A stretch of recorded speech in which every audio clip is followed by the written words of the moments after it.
You know, there are some mornings where the air just feels heavier, like the day's waiting for something to snap. And let me tell you, that was exactly how it felt on the courthouse steps in what folks call Schuyler County, Georgia. That courthouse had seen it all, from broken dreams to last-minute miracles. But on this gray morning, all it had was silence. Just that quiet tension floating around the stone columns and worn-down marble. And that's where he walked in. Nobody special, at least to anyone paying attention. No military uniform, no medals, no parade. Just a 64-year-old black man, neatly pressed shirt, slacks, and a leather briefcase that looked like it had been through about 50 states and half a war zone. That was Carlton Hayes. Now, you might not know his name, and honestly, that's kind of the point. Carlton was steady, unassuming, the type who'd rather blend into the benches than stand behind a podium. He sat outside courtroom B, just another face in the hall. Except inside that briefcase was a mountain of paperwork, deployment records, letters, the kind of thing you only collect if you've spent a lifetime serving other people. He was there for a young black man, a kid he'd once commanded in uniform, now on trial for assaulting a police officer. Some people whispered justice, some whispered payback. Carlton?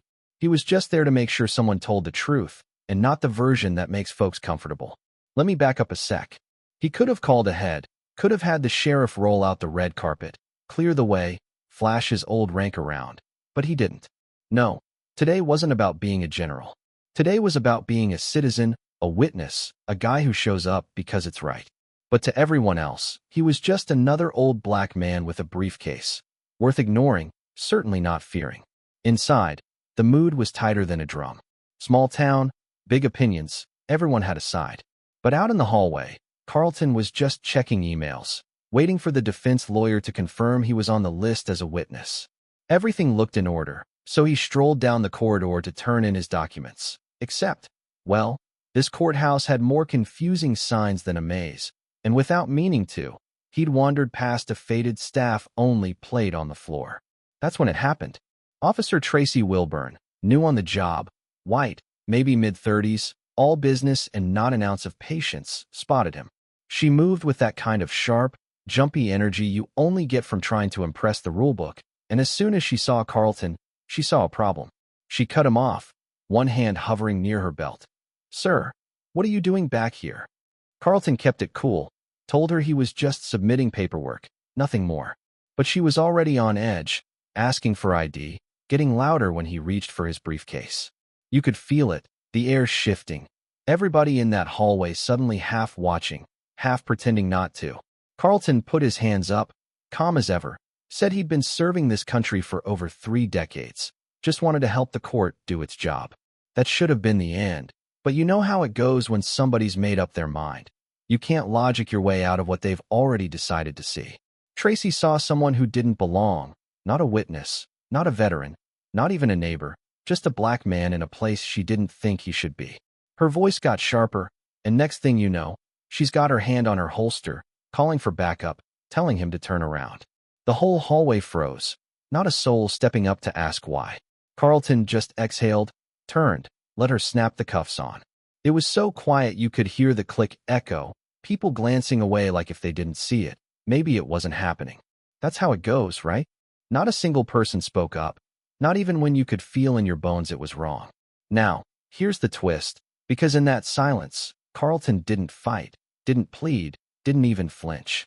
He just stood there, dignity locked in tighter than the cuffs on his wrists. When Tracy tried to crack a joke, asking if he wanted to call the White House, Carlton looked her in the eye and said, "The Pentagon will do." For a heartbeat, everyone thought he was just bluffing, but when she dialed the number he pointed out, the voice on the other end answered with military sharpness. Joint Operations Command, no less. Suddenly, that hallway felt a lot smaller. Within minutes, the phone started buzzing, first in the courtroom, then all over the building. Outside, 3 black SUVs pulled up, guys in suits and uniforms stepping out like they owned the block. A colonel, a commander, all there for one reason, to get Carlton Hayes out of cuffs. The moment they walked in, everything shifted. Tracy went pale, the judge stumbled over his own words, and the crowd that had been silent before was now straining to hear every word. Turns out, Carlton wasn't just any witness. He was a retired 3-star general, The kind of guy who briefed presidents and led operations most folks can't even imagine. The officers took over, told Tracy to step aside, explained to the judge exactly who Carlton was and just how badly they'd screwed up. There was no yelling, no grand speeches, just the cold, clean weight of truth falling like a hammer. They unlocked the cuffs, handed Carlton his phone, and for the first time, the people in that courthouse actually saw him, not as a threat, not as a stranger, but as a man who had earned respect without ever demanding it.